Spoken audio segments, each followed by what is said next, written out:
Marc. Marc 10, 28 à 30.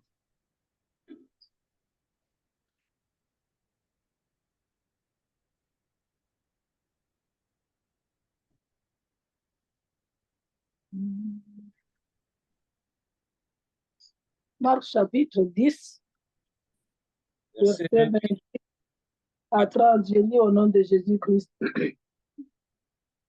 Pierre s'est mis à lui dire, voici, nous avons tout quitté et nous t'avons suivi.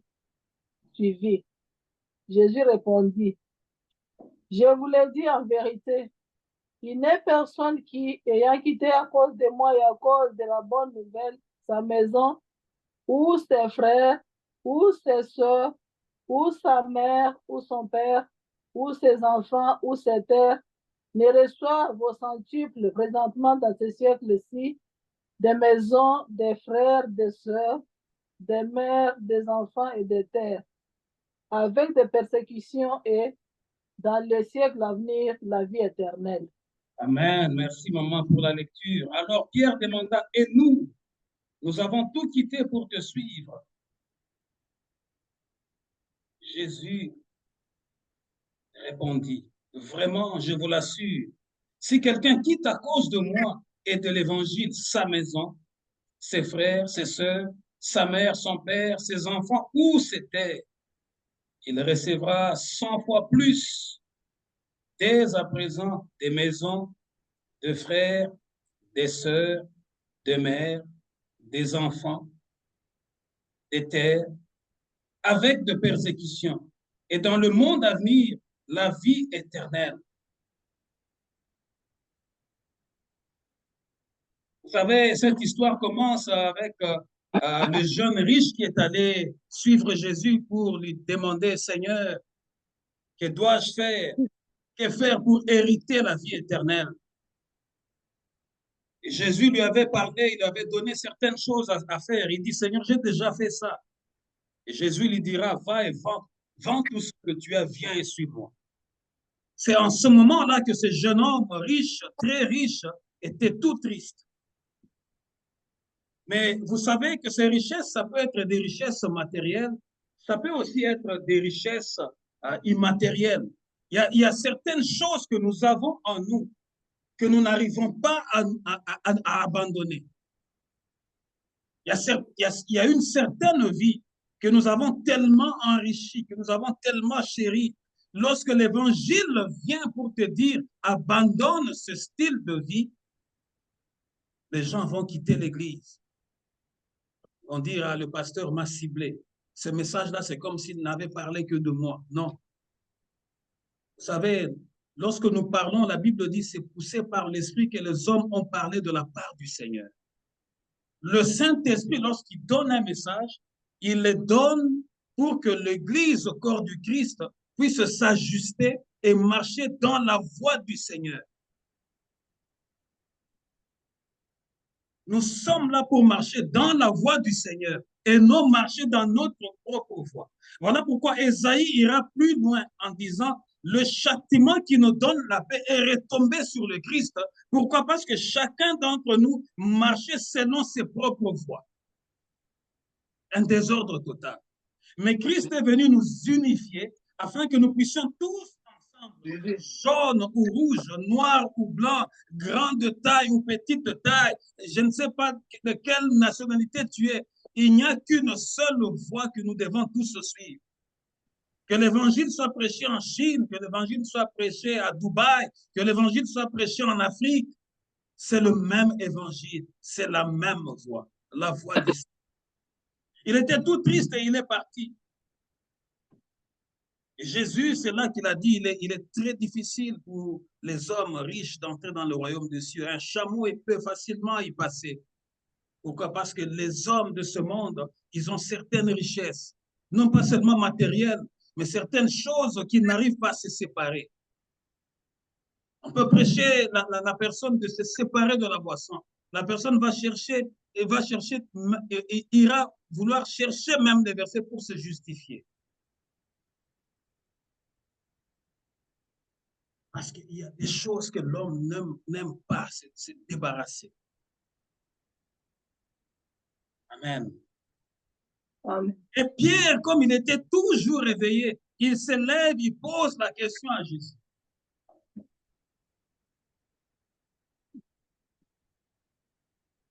Pierre demanda, et nous avons tout quitté pour te suivre. Pierre était tellement éveillé. Pierre était un disciple assidu. Il suivait le message. Il suivait Christ au mot. Il voulait comprendre les secrets du royaume. Mais Seigneur, nous avons tout quitté. Parce qu'avant que Pierre ne soit un disciple assidu, Pierre était dans un certain business. Pierre était associé à Jean et à Jacques, les fils de Zébédée. Et leur business était en train de prospérer à merveille. Mais un jour, il a rencontré celui qu'on appelle la parole. Ce jour-là, la vie de Pierre avait changé. Il était embarqué à suivre Jésus. Maintenant, il est en train de rappeler à Jésus, Seigneur, nous avons tout quitté. Nous avons abandonné. Nous ne vivons pas comme les communs de mortels. Nous ne marchons pas comme tout le monde. Parce qu'un disciple, quand tu entends le mot disciple, là-dedans, tu tires le mot discipline. Tu ne peux pas être disciple de Jésus si tu n'es pas discipliné.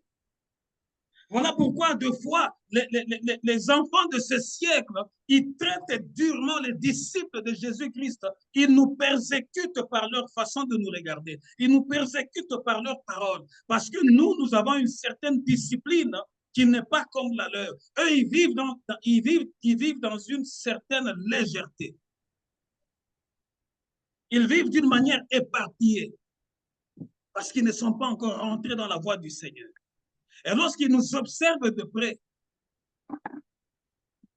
ils ne sont pas loin à nous lancer de pierres, à nous critiquer par notre style de vie, parce que nous sommes les disciples de Jésus et nous sommes disciplinés. Pierre pose la question à Jésus. Mais Seigneur, nous avons tout quitté, nous nous sommes disciplinés maintenant à te suivre. Verset 29, vraiment, je vous l'assure, si quelqu'un quitte à cause de moi et de l'évangile sa maison, ses frères, ses sœurs, sa mère, son père, ses enfants ou ses terres, il recevra 100 fois plus dès à présent des maisons, des frères, des sœurs, des mères, des enfants de terre, avec de persécutions, et dans le monde à venir, la vie éternelle. Jésus-Christ étale la liste de tout le bonheur qui nous attend lorsque nous devenons les disciples engagés dans le Seigneur. Il dit, à cause de moi, tu as quitté ta famille. À cause de moi, tu as quitté tes frères. À cause de moi, tu as quitté tes biens. Mais dans le siècle présent, pendant que tu vis encore, tu auras une récompense. Tu auras de nouveaux frères que je vais te donner. Tu auras de nouvelles sœurs que je vais te donner. Oh, peuple de Dieu, soyez le bienvenu dans la famille de Dieu. Soyez là où tu es, sans toi dans ta famille. C'est ça la famille que Dieu t'a donnée. Parce que moi, je ne viendrai pas envier que tu achètes une voiture Rolls aujourd'hui, que tu achètes un Lamborghini. Je ne veux pas t'envier. Je veux rendre gloire à ce Dieu-là pour dire, parmi nous, Dieu a élevé. Il a élevé telle maman, il a élevé tel frère, il a élevé telle sœur. C'est la famille de Dieu. Parce que Jésus le dit, c'est normal que tu puisses rouler dans une belle voiture, pas neuve. C'est normal que tu puisses avoir une villa avec 12 chambres, avec 2 piscines, avec un terrain de tennis, avec une cour pour la récréation. Tu peux avoir tout ça. C'est ça la famille de Dieu. Rêve grand. À cause, lorsque tu quittes les choses du monde et tu te disciplines pour Dieu, regarde la liste que Jésus a établie. Il va te donner une nouvelle mère que tu n'avais pas, la mère dans le Seigneur. Il va te donner un père dans le Seigneur.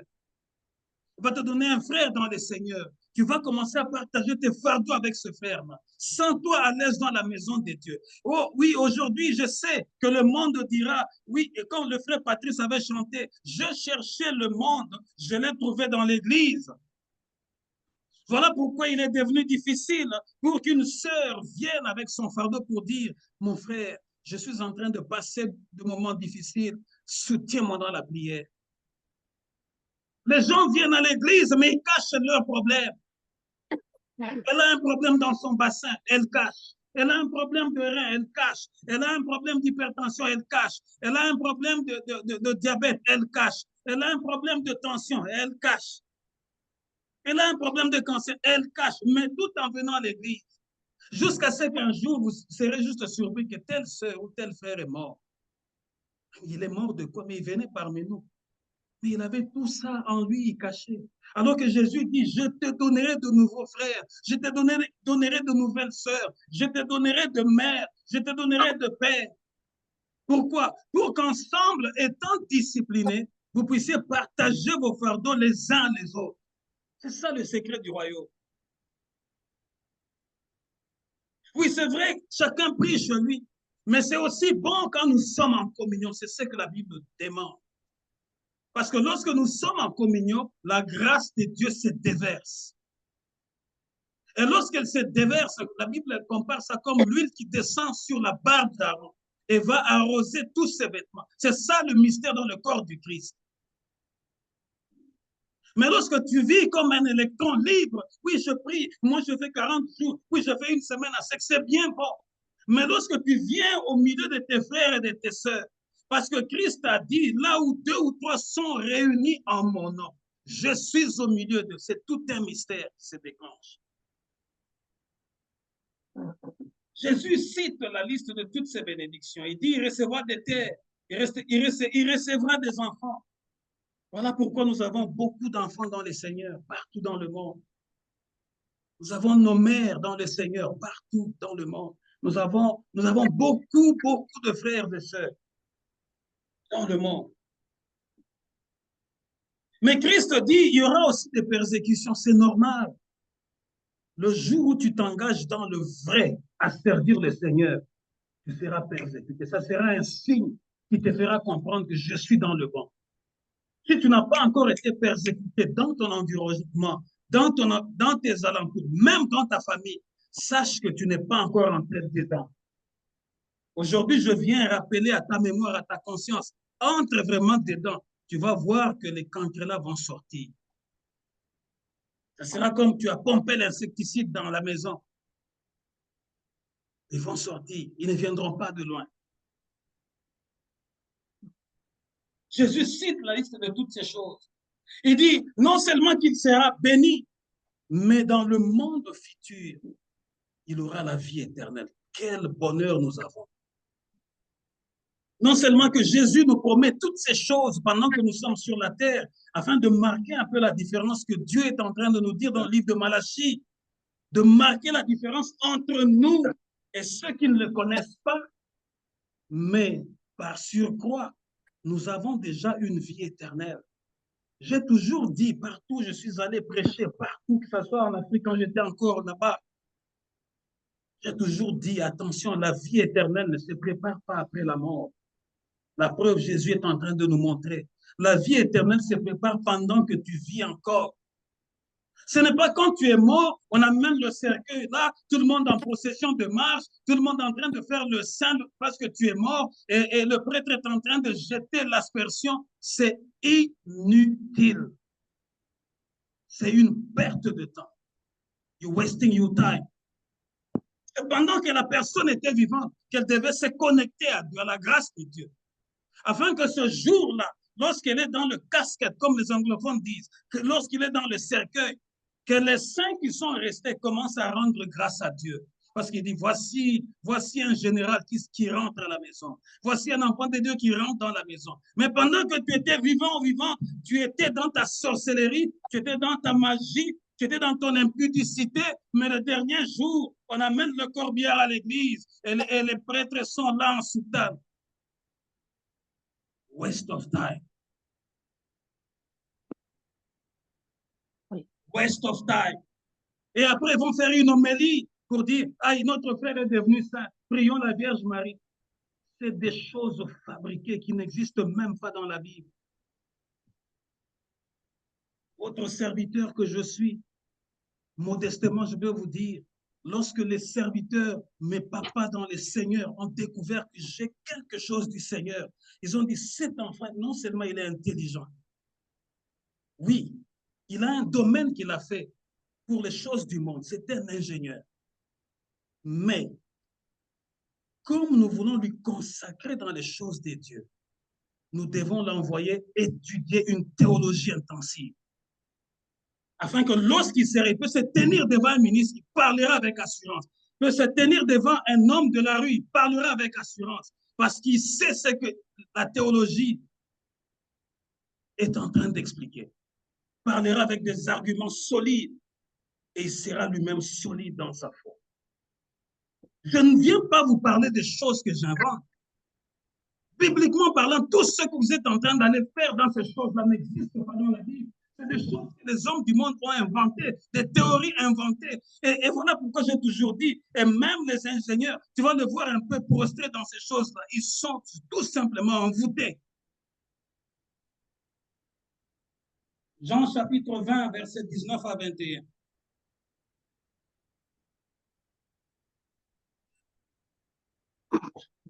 Jean chapitre 20, versets 19 à 21.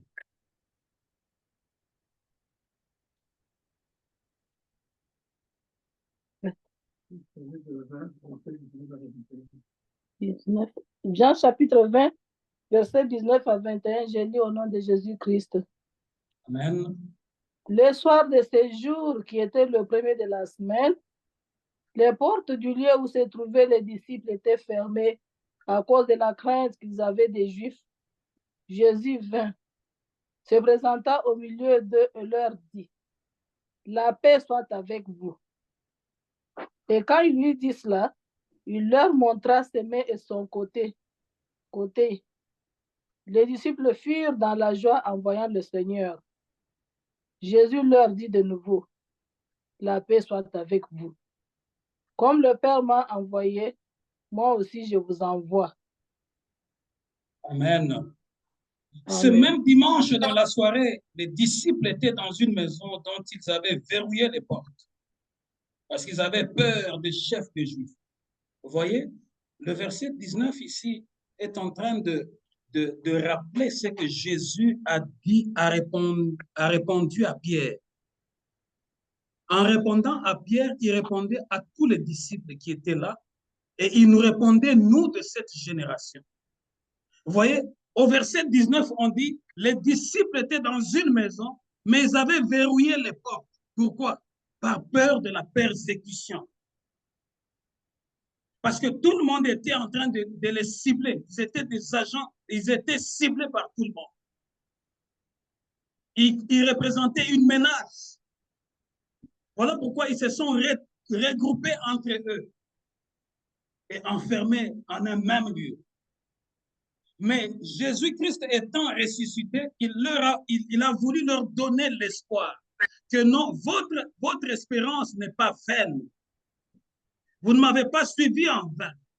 Parce que qu'est-ce qui allait se passer si Jésus-Christ n'était pas allé se montrer à eux? La question que Pierre avait posée allait encore se réveiller pour dire, ah, vraiment, nous étions dans nos choses. Nous avions préféré abandonner tout ce que nous faisions et nous l'avons suivi vraiment pendant 3 ans. Mais regarde comment l'histoire s'est achevée. Regarde comment s'est achevée cette histoire. 3 ans de suite dans cette université. Mais après, regarde, nous sommes maintenant mal vus par tout le monde. Mais Jésus est venu pour les rassurer que vous ne serez jamais mal vus parce que vous ne m'aviez pas suivi en vain. J'étais mort, mais je suis vivant. Oui, vous m'aviez vu mourir, vous m'aviez vu comment on m'a mis dans un tombeau. Non seulement ça, le tombeau a été étroitement surveillé par les gardes, mais malgré la complicité des hommes du monde, malgré leur dureté de cœur, l'Esprit de l'Éternel m'a sorti de là. Je suis en train de dire à quelqu'un aujourd'hui, malgré la dureté des gens de ta famille, malgré leur incrédulité contre toi, malgré leur complicité contre toi, l'Esprit qui a ramené Jésus-Christ d'entre les morts va aussi te faire sortir de cette situation, afin que tu deviennes un témoignage vivant de la contradiction entre le véritable et le faux. Nous sommes arrivés à ce moment-là, à cette époque-là, où Jésus-Christ va se glorifier afin de justifier ce qui lui appartient, afin que le monde sache que le véritable existe réellement. Parce que Jésus-Christ lui-même s'appelle le véritable. Ça, c'est aussi un autre nom de Jésus. Il est venu là. Il dit, ils avaient verrouillé les portes parce qu'ils avaient peur des chefs de Juifs. Jésus vint et se trouva là au milieu d'eux. Il leur dit, que la paix soit avec vous. Vous savez, lorsque notre Seigneur vient dans l'affaire, lorsque notre Seigneur vient dans ce que tu fais, tu auras une certaine paix. Confidence. Tu auras une certaine paix. Les gens ne vont pas te comprendre. Mais comment il va dans cette allure? Oui, ils ne vont pas te comprendre parce que vous ne voyez pas, vous avez tous les yeux, mais eux n'ont pas les yeux que toi tu as. Parce que toi, tu as été illuminé par le Saint-Esprit, tu as une certaine confiance dans ce que tu fais. Voilà pourquoi Jésus commence par leur dire, tranquillisez-vous, ce n'est pas un esprit. Parce que les disciples savaient, tout humain sait qu'il y a des esprits de mort, il y a des esprits qui révèlent la nature des hommes et qui reviennent. Vous savez, j'étais en train de suivre une causerie morale. Ça, c'est les fils des militaires, on aime bien suivre ces choses-là. Parce que nos parents, ils nous habituent d'ailleurs à comprendre ces choses-là. On appelle ça causerie morale. Lorsqu'un officier, un commandant, il va se tenir devant ses troupes pour leur encourager, leur donner les instructions. Mais il y avait une causerie morale la semaine qui se termine ici, où le chef d'état-major général de notre armée du Congo était en train de donner l'exemple, d'avertir aux officiers de ne pas ravir la maison des veuves. Tu arrives quelque part, cette veuve-là est restée avec les enfants, toi tu viens, tu ravisses seulement sa maison comme ça, parce que toi tu es colonel, parce que toi tu es général. Et il y a eu un colonel comme ça qui a fait ça dans le Bas-Congo. Il a ravi la maison de la veuve. Les enfants disent, c'est notre maison, nous sommes nés ici, nous avons grandi ici. Lui avait des militaires, il avait la force, il avait le pouvoir, il a mis, et le général était en train de dire, ces enfants-là dormaient juste en face, mais à l'extérieur. Mais une nuit est arrivée. Il était avec sa femme dans leur chambre. Ils ont entendu les pas marcher dans leur couloir. Le pas marcher, comme quelqu'un qui portait les chaussures. Les pas arrivent. Ils entendent comment les pas viennent. Il ouvre la porte de la salle de bain, il entre, il ouvre l'eau. C'est la femme qui avait avant entendu ça. Peuple de Dieu, il y a des choses paranormales qui existent. Tu ne rêves pas, c'est vrai. Des fois, si tu as déjà vécu ça, viens parler au pasteur, il arrivera sur toi pour chasser cet esprit-là. Ça existe pour de vrai. Dans des termes normaux, scientifiques, on appelle ça les réalités paranormales. C'est-à-dire que les esprits qui viennent dans le monde des vivants. Mais lui n'a plus de chair, mais lui, il peut venir là où il habitait. Cet esprit-là est venu, a ouvert la salle de bain. C'est la femme qui avait entendu en premier à son mari, il rêvait son mari. Ce que tu entends dans la salle de bain, il y a l'eau qui coule. Oui, le mari aussi dit, oui, j'entends aussi qu'il y a l'eau qui coule. Et la femme dit, toi, tu es militaire. Toi, va regarder. Le mari dit à la femme, oh, même si moi, je suis militaire, mais c'est toi qui as entendu en premier. Premier jour passé. Une autre fois maintenant encore.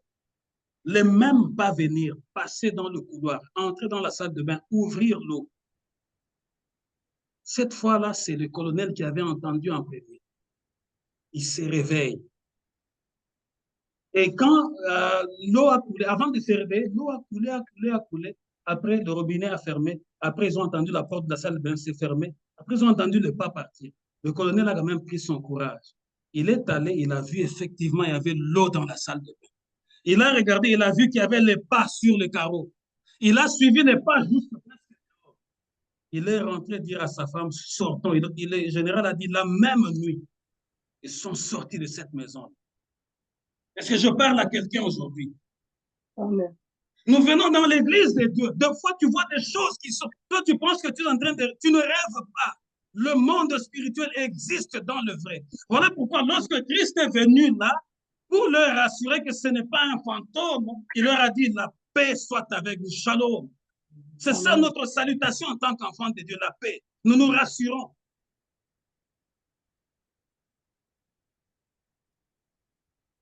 Que la paix soit avec vous. Tout en disant cela, il leur montra ses mains et son côté. Le disciple fut rempli de joie parce qu'il voyait le Seigneur.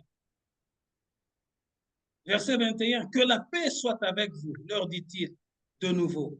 Comme mon Père m'a envoyé, moi aussi je vous envoie. Il est venu leur rappeler la mission. Moi, j'ai fini ma mission. Mais c'est maintenant à vous de prendre le bâton de relève. Peuple de Dieu, toi qui m'entends ce matin, tu n'es pas juste venu pour te marier, avoir des enfants, ou avoir un travail, ou avoir une belle voiture. Je vous ai toujours dit, nous sommes là en mission. Tu dois découvrir quelle est ta mission. Tu n'es pas juste venu là par hasard. Oui, Seigneur, donne-moi un mari, tu as un mari. Seigneur, donne-moi, tu as des enfants. Et après, pose-toi toujours la question et après. Parce que après cette vie ici, il y a une autre vie qui nous attend. Jésus l'a dit. Dans l'éternité, il y a une éternité qui existe. Mais si tu es juste venu pour briller dans ce monde, porter les bijoux, voyager partout dans le monde, tu es malheureux, tu es malheureux. Engagé dans les choses de Dieu. Je n'ai cessé de vous encourager. Nous sommes encore au début de cette heure. Jetez-vous à l'eau. Travaillons ensemble pour que l'œuvre de l'Éternel aille de l'avant. Motivez-vous, même quand tu dors, même quand tu conduis. Je vous ai dit l'autre dimanche, aie de bonnes pensées pour l'œuvre du Seigneur. Seigneur, qu'est-ce que nous ferons? Qu'est-ce que nous allons faire? Tu viens avec de pasteur, organisons un séminaire. Pasteur, organisons une convention. Pasteur, faisons ceci. Et parce que l'Éternel lit dans le secret. C'est ce que la Bible dit. Il te le rendra d'une manière ou d'une autre. Parce qu'il voit que toi, tu es sur la terre. Non seulement que tu manges des steaks, non seulement que tu manges des omelettes, mais tu es là. Tu veux aussi que son œuvre avance. Tu veux aussi que ceux qui ne les connaissent pas le connaissent, afin que tu ne sois pas seul dans l'éternité, mais que tu amènes les païens qui sont tout autour de toi à connaître le véritable. Comme le Père m'a envoyé, moi aussi je vous envoie. C'est votre tour de continuer la mission. Lisons maintenant Jean 21, juste là. Jean 21, 1 à 7. Jean 21. Jean chapitre 21, verset 1 à 7. Je lis au nom de Jésus-Christ. Après cela, Jésus montra encore aux disciples sur les bords de la mer de Tibériade. Et voici de quelle manière il se montra.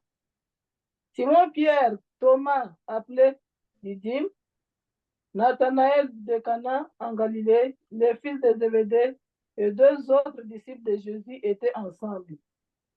Simon-Pierre leur dit, « Je vais pêcher. » Ils lui dirent, « Nous allons aussi avec toi. » Ils sortirent et montèrent dans une barque, et cette nuit-là, ils ne prirent rien. Le matin étant venu, Jésus se trouva sur le rivage, mais les disciples ne savaient pas que c'était Jésus. Jésus leur dit, « Enfants, n'avez-vous rien à manger? » Ils lui répondirent, « Non. » Il leur dit, « Jetez les filets du côté droit de la barque et vous trouverez. » Ils le jetèrent donc et ne pouvaient plus le retirer à cause de la grande quantité de poissons. Alors le disciple que Jésus aimait dit à Pierre, « C'est le Seigneur. » Et Simon-Pierre, dès qu'il lui entendit que c'était le Seigneur, mit son vêtement et sa ceinture car il était nu, et se jeta dans la mer. Amen. Quelque temps après, Jésus se montra encore à ses disciples sur le bord du lac de Tibériade. Voici dans quelles circonstances. Simon-Pierre, Thomas appelé le jumeau, Nathanaël de Cana en Galilée, le fils de Zébédée et 2 autres disciples se trouvaient ensemble. Simon dit aux autres, je m'en vais pêcher. Nous aussi, nous y allons avec toi, lui dirent-ils. Et les voilà partis. Ils montèrent dans un bateau, mais la nuit se coula sans qu'ils attrapent un seul poisson. Déjà le jour commençait à se lever, et voici Jésus se tenait debout sur les rivages. Mais les disciples ignoraient que c'était lui. Il les appela. Et les enfants, avez-vous pris du poisson? Rien, répondirent-ils. Jetez les filets du côté droit du bateau, leur dit-il. Alors, et vous en trouverez. Ils lancèrent donc le filet et ne purent plus le remonter, tellement il y avait des poissons. Le disciple que Jésus aimait dit alors à Pierre, c'est le Seigneur. En attendant que c'était le Seigneur, Simon-Pierre, qui avait enlevé sa tunique pour pêcher, la remit et se jeta à l'eau. Amen. Amen. Peuple de Dieu. Nous sommes en train de voir comment les disciples ont abandonné leur poste. Lorsque le Saint-Esprit m'a donné le message, je n'avais pas le thème. Et en lisant, en relisant, en lisant, j'ai eu une clarté pour comprendre qu'ils avaient abandonné le poste. Voici comment les choses se passent. La Bible dit, Simon se lève, comme d'habitude. C'est toujours Simon, c'est toujours Pierre. Il se lève.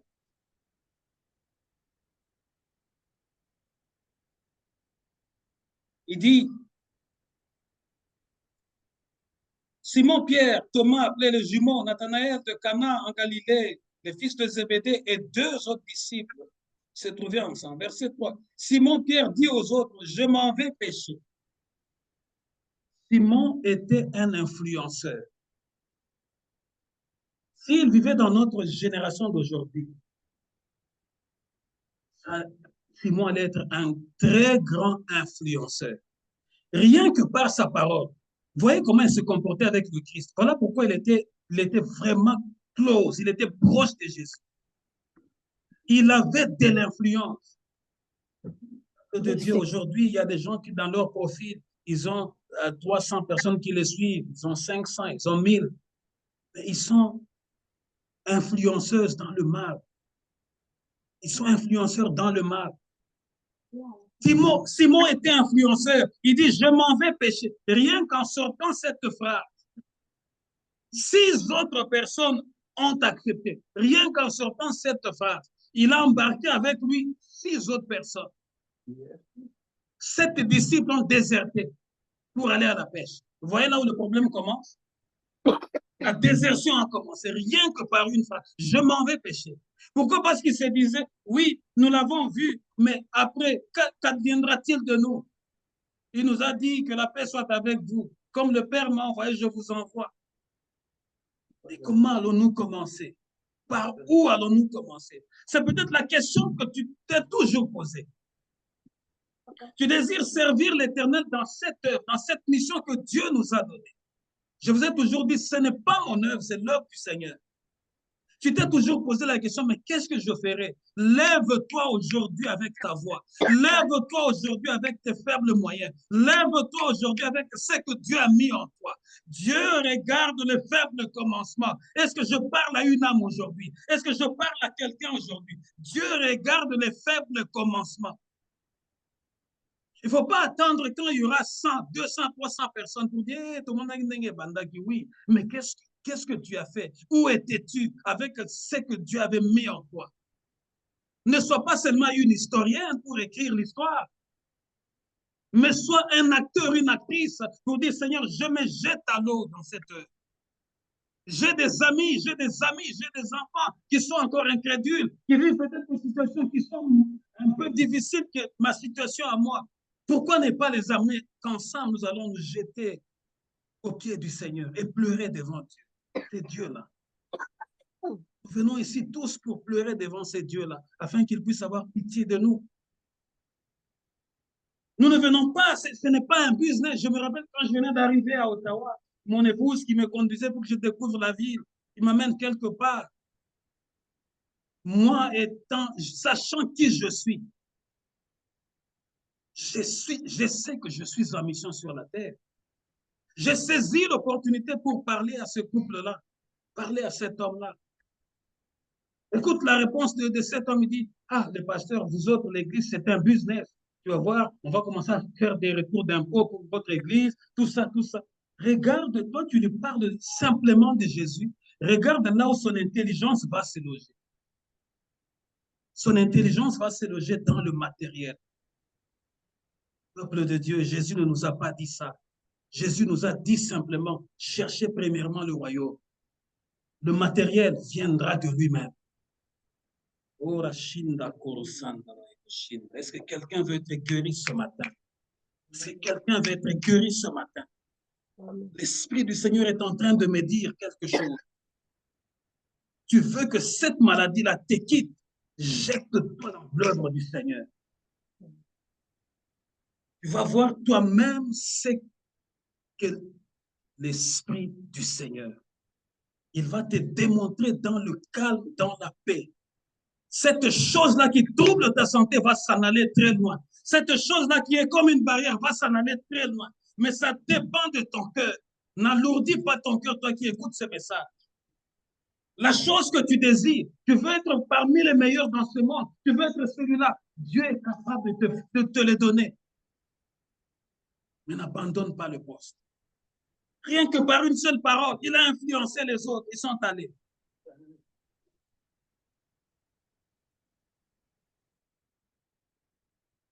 Nous aussi, nous y allons avec toi, lui dirent-ils. Et le voilà parti, ils montèrent dans un bateau, mais la nuit s'écoula sans qu'ils attrapent un seul poisson. Déjà le jour commençait à se lever. Et voici, Jésus se tenait debout sur le rivage. Mais les disciples ignoraient que c'était lui. Il les appela. Eh, les enfants, avez-vous pris du poisson?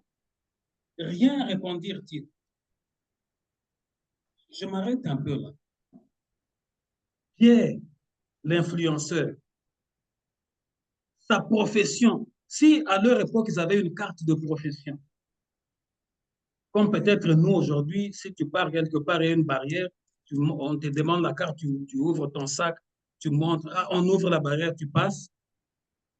Dans sa carte, on allait écrire Pierre le pêcheur, professionnel dans la pêche. Mais dans l'équipe qu'il avait réussi à influencer, il y avait les deux fils de Zébédée. Or, les deux fils de Zébédée, c'était ses actionnaires à lui quand ils avaient commencé leur mouvement, quand ils avaient commencé leur partenariat. Ils étaient ensemble. Donc, ce sont des experts dans la pêche. Ils connaissent le mouvement du lac. Ils connaissent à telle époque, à quel moment les poissons vont se remplir, ils vont s'agglomérer à un endroit. Ils connaissent bien. Ce langage-là, si vous parlez, même nous qui venons du pays, là, quand vous partez acheter les poissons vers le fleuve, les rivières, ce que je vous dis là est vrai. Les pêcheurs, ils savent à tel moment, c'est la période où les poissons vont venir. Pourquoi? Parce qu'ils sont habitués à l'eau. Ils sont habitués à ce métier-là. Mais regarde maintenant, il influence les autres. Ils partent au métier qu'ils maîtrisaient avant. Ils ont commencé toute la nuit jusqu'au matin sans rien prendre. Il y a un mystère caché là-dedans. Je voudrais dire à quelqu'un aujourd'hui, lorsque tu fais abandon de poste, tout ce que tu cherches va s'en aller loin de toi. Le jour où tu abandonneras ton poste, l'endroit où Dieu veut te voir, tout ce que tu cherches va s'en aller très loin de toi. C'est-à-dire que lorsque Pierre et les autres apôtres sont arrivés sur le lac, les poissons étaient divinement avertis les poissons se sont éloignés loin de leur barque. Parce que la Bible déclare ceci. Dans le ciel, sur la terre et sous la terre, tout lui est soumis. Or, dans la création ici, tout ce qui existe entend la voix de Dieu. Amen. Tout ce qui existe, tout ce qui existe entend la voix de Dieu. Voilà pourquoi Jésus pouvait parler à l'arbre et l'arbre obéir et devenir tout sec. C'est-à-dire que comme ils avaient décidé d'abandonner le poste, l'Esprit du Seigneur a divinement averti les poissons. Le poisson se sont éloignés. Est-ce que je parle à quelqu'un aujourd'hui? Tu es en train de chercher quelque chose, mais parce que tu n'es pas au bon endroit, la chose que tu as cherchée, tu risques de la chercher pendant plusieurs années. Elle continuera à s'éloigner. Plus tu vas t'approcher, plus elle va s'éloigner. Parce que tu n'es pas à ton poste, tu n'es pas au bon endroit. Les poissons se sont éloignés de Pierre et des autres parce qu'ils avaient abandonné leur poste. Est-ce que je parle à quelqu'un? Retenez bien ce message. Il y a beaucoup de secrets dans la parole de Dieu. Il y a des choses que tu cherches, la guérison de mes enfants, ceci, cela, tu sais. Mais autant, étant donné que tu n'es pas au bon endroit, tout ce que toi tu cherches là, même si tu le confesses de ta bouche, ça va s'éloigner. Parce que la grâce de Dieu n'est pas dans ce que tu fais.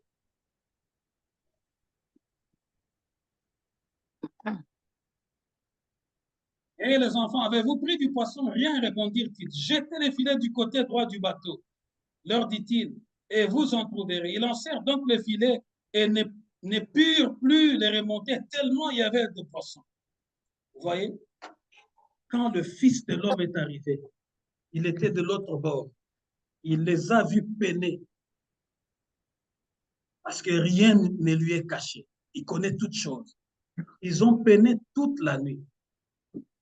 Le vent de la nuit, la fraîcheur de la nuit. Ils ont grelotté le vent, le mauvais temps. Ils ont jeté le filet 1000 fois. Ils n'ont rien eu. Mais une seule parole, jeter le filet du côté droit. Une seule parole a débloqué tous les poissons là où ils étaient pour venir s'attacher au filet. Est-ce que quelqu'un m'entend ce matin? Jésus a voulu faire ça pourquoi? J'ai compris quelque chose encore un peu plus loin. Pour leur dire, ah bon? Donc vous abandonnez le poste juste pour le monde. Je vous ai toujours dit ça ici. Rien que pour le foufou, tu vas aller pactiser avec le diable. Oh, la Chine, d'accord. C'est là que je comprends que ce que je vous ai toujours dit ça, l'Esprit est en train de me le révéler ici. Jésus a voulu leur faire comprendre. Donc, vous avez juste abandonné le poste pour aller chercher le poisson pour vendre et remplir vos ventres. Vous en aurez, le poisson là, vous en aurez en abondance. Vous allez manger jusqu'à vous rassasier vraiment. Parce que c'est ce que vous voulez. Vous abandonnez l'œuvre du Seigneur pour votre travail. Tu auras ce travail, tu auras l'argent, mais il y a certaines grâces que tu n'auras pas. Tu vas manger à te rassasier, mais il y a certaines grâces que tu n'auras pas. Rien qu'une seule parole a attiré le poisson. Ils ont pris le poisson et c'était des gros poissons.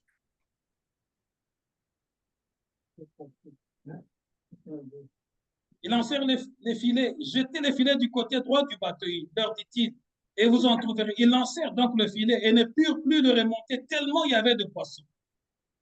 Le disciple que Jésus aimait dit alors à Pierre, c'est le Seigneur. En attendant que c'était le Seigneur, Simon-Pierre qui avait enlevé sa tunique pour pêcher, l'a remis et se jeta à l'eau. La façon de parler a éveillé la curiosité d'un des disciples. Il dit non, cette façon de parler, jeter le filet du côté droit, ça ne peut être que le Seigneur. Cette précision-là, non, ça ne peut pas être quelqu'un, ça c'est le Seigneur. Il a détecté que ça c'était Jésus-Christ lui-même, le Seigneur de l'univers qui a dit, ne jetez pas du côté gauche, jetez du côté droit. Parce qu'en ce moment-là, quand Jésus parlait, il dirigeait lui-même les poissons du côté droit. Et lorsqu'ils ont eu ce qu'ils voulaient, parce qu'ils voulaient manger, comme la plupart d'entre nous, tu veux seulement avoir beaucoup d'argent pour payer ta maison, pour voyager, Jésus est capable de te donner tout ça. Mais tu pourras avoir tout ça sans avoir la paix du cœur. Tu pourras avoir tout ça là sans dormir la nuit. Parce que tu n'es pas au bon endroit. De l'extérieur, les gens te voient briller. Mais à l'intérieur, il n'y a que des ossements secs. Ils ont jeté le filet du côté droit. Le disciple dit, ça doit être le Seigneur. Ça ne peut pas être n'importe qui. Et il a dit ça à Pierre. Et Pierre avait déjà enlevé sa tunique. Or, spirituellement parlant, la tunique nous parle de la couverture du Saint-Esprit. Et je parle à quelqu'un aujourd'hui. Tu peux être là, tu t'es déjà débarrassé de l'essentiel. Parce que tu es en train de vouloir satisfaire tes désirs. Tu es en train de vouloir satisfaire ton corps. Tu as déjà enlevé la tunique. Spirituellement parlant, tu es. Souvent, quand je parle avec mon épouse, je lui donne beaucoup de secrets du royaume. Je dis, tu vois, les gens là que tu vois, là, ils vivent. Oui, physiquement comme ça, ils vivent. Mais spirituellement, ils sont morts. Parce que je sais de ce que je suis en train de dire. Pierre avait enlevé la tunique. C'était spirituel aussi. Ça veut dire qu'il s'était déchargé du manteau. Il s'était déchargé de l'onction pour rentrer dans ce qu'il fait. Et j'aimerais dire à quelqu'un aujourd'hui, l'homme a toujours tendance de retourner à ce qu'il connaît mieux faire. Je vais m'expliquer.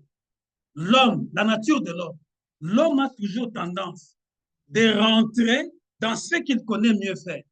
C'est-à-dire que quand tu vois une prostituée, tu la prêches l'évangile, elle vient, lorsqu'elle voit qu'elle n'a pas ce qu'elle voulait faire, ce qu'elle s'attendait, elle va rentrer dans sa prostitution. Lorsque tu évangélises un koulouna, un bandit, un truand, lorsqu'il vient le koulouna, il ne trouve pas ce qu'il pensait voir, il va rentrer, il va devenir encore 5 fois plus koulouna. Le sorcier rentre dans sa sorcellerie. Le magicien rentre dans sa magie. Le voleur rentre dans son vol. Pierre est rentré dans ce qu'il savait mieux faire parce qu'il savait comment pêcher. Voilà pourquoi il est rentré à la pêche. Ce message est venu pour interpeller chacun d'entre nous. Il y a des choses qui attirent parce que tu ne rentreras pas dans ce que tu ne sais pas faire. Si tu avais la tendance à la pornographie, tu vas rentrer là. Si tu avais tendance à t'enivrer, tu vas rentrer dans le whisky le plus fort. Si tu avais tendance à voler, tu vas rentrer dans le vol. Si tu avais tendance à tricher, tu vas rentrer dans la tricherie. Si tu avais la sorcellerie inconsciente, tu vas rentrer dans cette sorcellerie inconsciente. Mais ce message est venu pour te libérer de cette chose-là.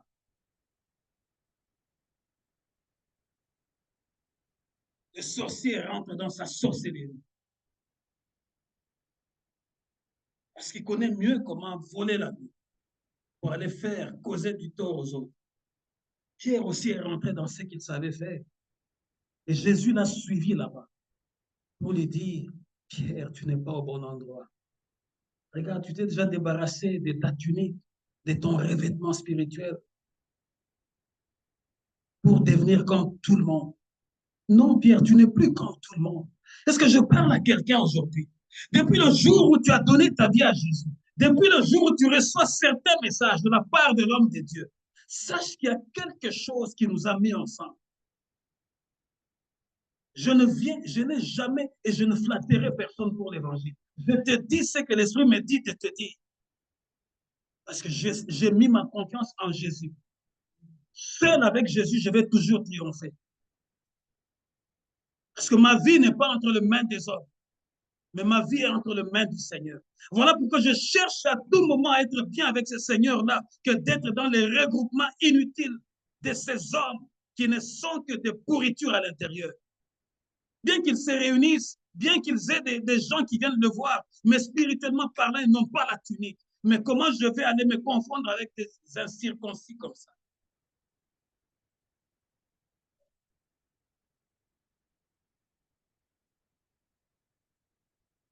Lisez-moi 15, toujours 21, 15 à 17. 15 à 17. 21, 15 à 17.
Amen. Après le repas, parce qu'ils sont allés là pour le manger, pour le foufou. C'est comme un peu la plupart d'entre nous.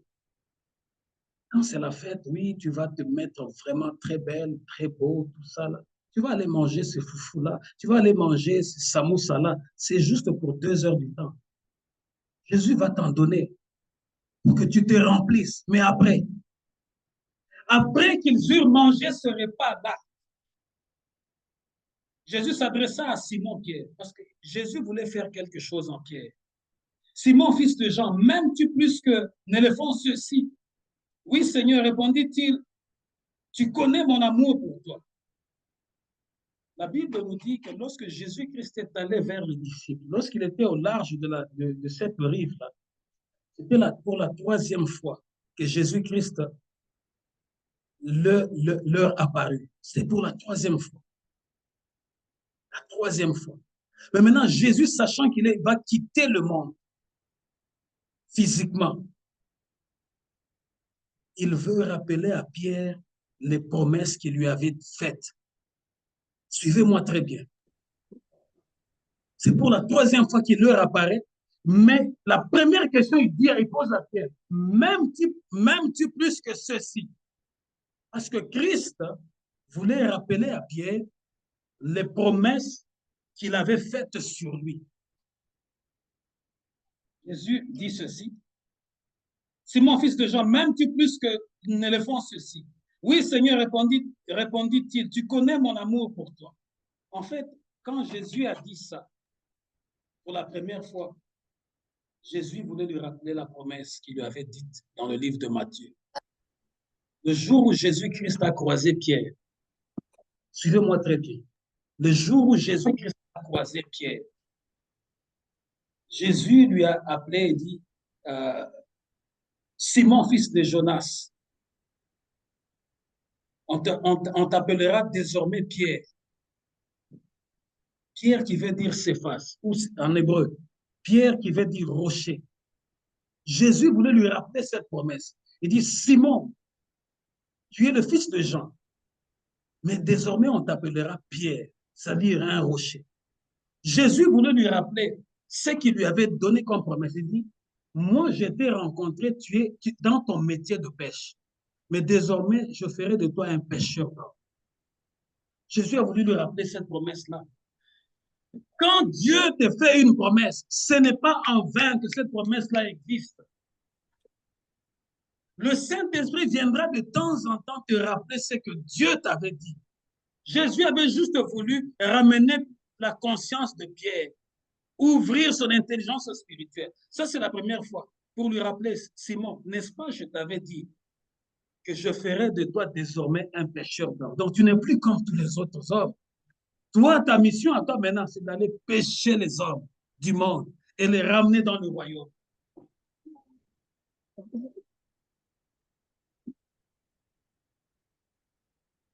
Puis il demanda une 2e fois, Simon, fils de Jean, m'aimes-tu? Oui, Seigneur, lui répondit Simon, tu connais mon amour pour toi. Jésus lui dit, nourris mes brebis.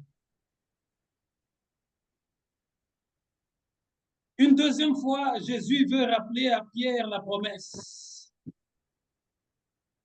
Une 2e fois, rappeler à Pierre la promesse. N'est-ce pas, je t'avais dit que tu es heureux, fils de Jonas. Tu es la pierre, c'est sur toi que je bâtirai mon église. Jésus voulait lui rappeler, Pierre, je t'avais dit ça. Pierre, c'est sur toi le rocher que moi, je bâtirai mon église. Jésus voulait maintenant, et je suis sûr que lorsque Pierre entendait, ça résonnait dans son cœur. Oui, le Seigneur m'avait déjà dit il fera de moi un pêcheur d'hommes. Mais comment j'ai abandonné là où je dois? Mais comment tu te retrouves là-bas alors que moi, je t'avais dit que tu dois être ici en train de gagner les âmes? Peuple de Dieu, peut-être tu es dans un mauvais endroit. Wrong place at the wrong moment. Voilà pourquoi Christ dit, mais ok, n'est-ce pas, je t'avais dit que je ferai de toi un pêcheur d'hommes, n'est-ce pas, Pierre? Oui, Seigneur, oui, je sais que tu m'avais dit ça. Une deuxième fois, Pierre, n'est-ce pas, je t'avais dit que toi, tu es le rocher, mais c'est sur toi que je vais bâtir mon église. Mais qu'est-ce que tu allais faire à la rivière? Qu'est-ce que tu allais faire au lac? Qu'est-ce que tu allais faire dans ces regroupements-là, dans ces réseaux sociaux-là? N'est-ce pas, je t'avais dit, tu chanteras un jour pour moi dans l'église. N'est-ce pas, tu témoigneras aux autres mon amour afin qu'ils viennent. Mais pourquoi tu continues encore de t'éloigner? Peuple de Dieu, réveille-toi. Plus tu t'éloigneras, plus ce que tu cherches s'éloignera de toi.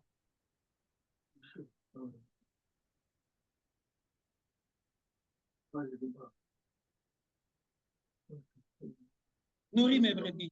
Jésus lui demanda une troisième fois, Simon, fils de Jean, as-tu de l'amour pour moi?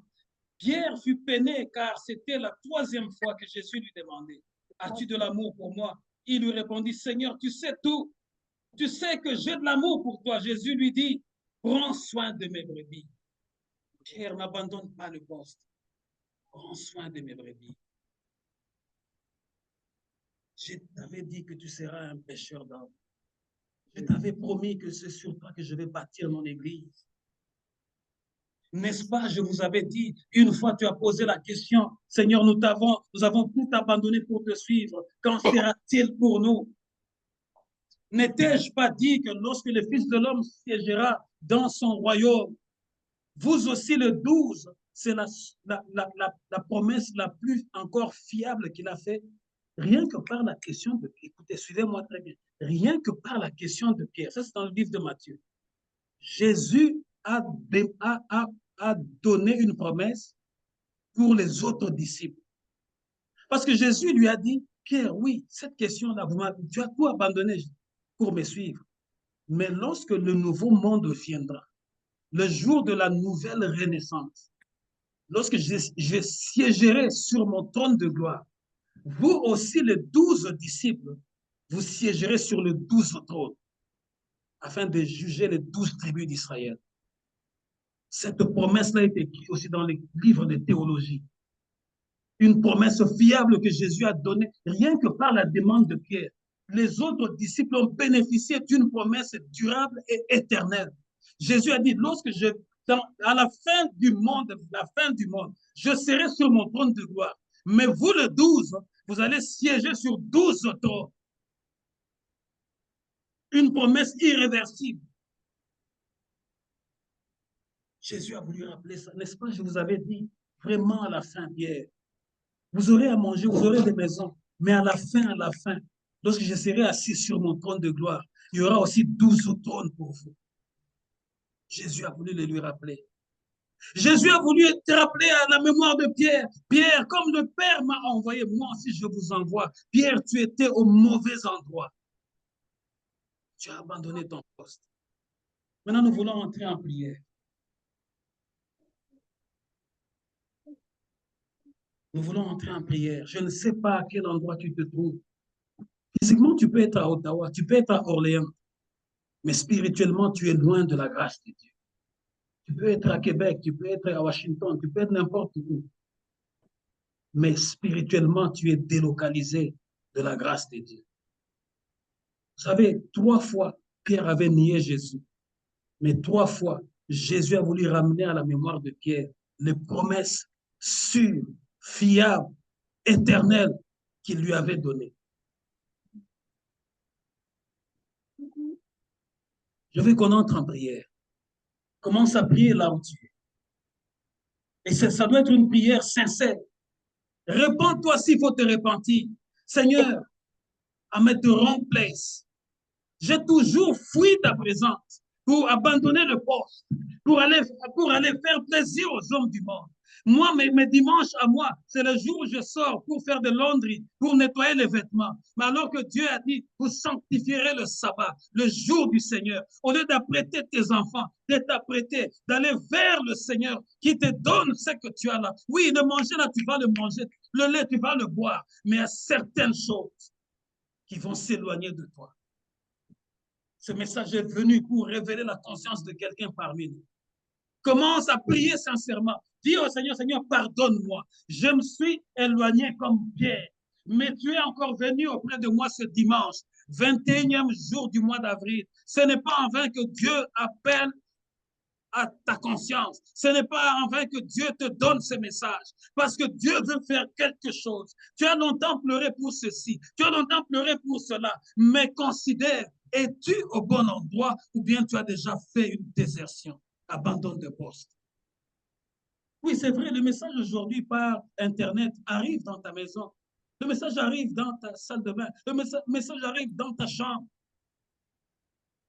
Et montre aussi au Seigneur ton amour, le carburant qui te donne, la voiture qui te donne. Roule ça pour le Seigneur.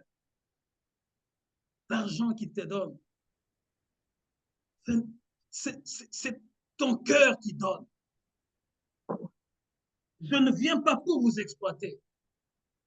Mais je bénis l'Éternel pour les personnes qu'il a déjà touchées, qui payent cette salle, qui contribuent à l'avancement de l'Évangile. Mais toi qui es en train d'encaisser, d'amasser, sache que la Bible a déjà parlé sur ça. Cet argent-là ne fera pas grand-chose. Parce que la Bible a déjà parlé sur ça. Et toi, tu aimes tellement faire ci. Je vais faire 3 boulots pour faire ceci. Je vais faire 4 boulots pour faire cela. Sache qu'il y a certaines choses que tu ne vivras pas à cause de ton égoïsme. Commence à prier, commence à prier, commence à prier, commence à prier, commence à prier là où tu es. Prie, demande à Dieu qu'il te délocalise, que tu quittes le milieu des méchants, que tu quittes le milieu des bandits, que tu quittes le milieu de tous ceux qui sont contre l'évangile, mais que tu viennes au poste, que tu reviennes au poste, parce qu'il y a certaines grâces qui ne s'obtiennent que dans la présence de la fidélité dans l'œuvre de Dieu. Qu'on ne te trompe pas, ma sœur. Il y a certaines choses qui se débloquent rien que parce que tu es à l'œuvre. Parce que la Bible dit, celui qui met la main à la charrue et regarde en arrière, il n'est pas digne de moi. Tellement que tu regardes en arrière comme la femme de l'autre, tu es déjà devenu une statue de sel. Les gens te voient avec des bijoux, mais spirituellement, tu es une statue de sel.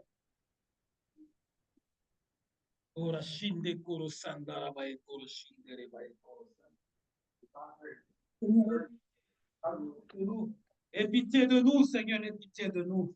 Aie pitié de nous, aie pitié de ton peuple, Seigneur. Rappelle le cœur, rappelle, Seigneur, les âmes auprès de toi. Rappelle la conscience, afin que nous ne soyons pas en train d'abandonner l'endroit que tu nous as désigné.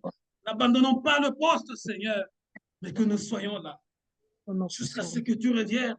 Trouve-nous là, Seigneur. Trouve-nous à genoux. Trouve-nous en train de servir. Trouve-nous en train d'évangéliser. Trouve-nous en train de parler de toi. Trouve-nous en train de prophétiser. Seigneur, nous ne voulons pas, Seigneur. Pierre avait besoin de manger. Tu leur as donné de poissons en abondance. Oui, Pierre, mange, rassasie-toi.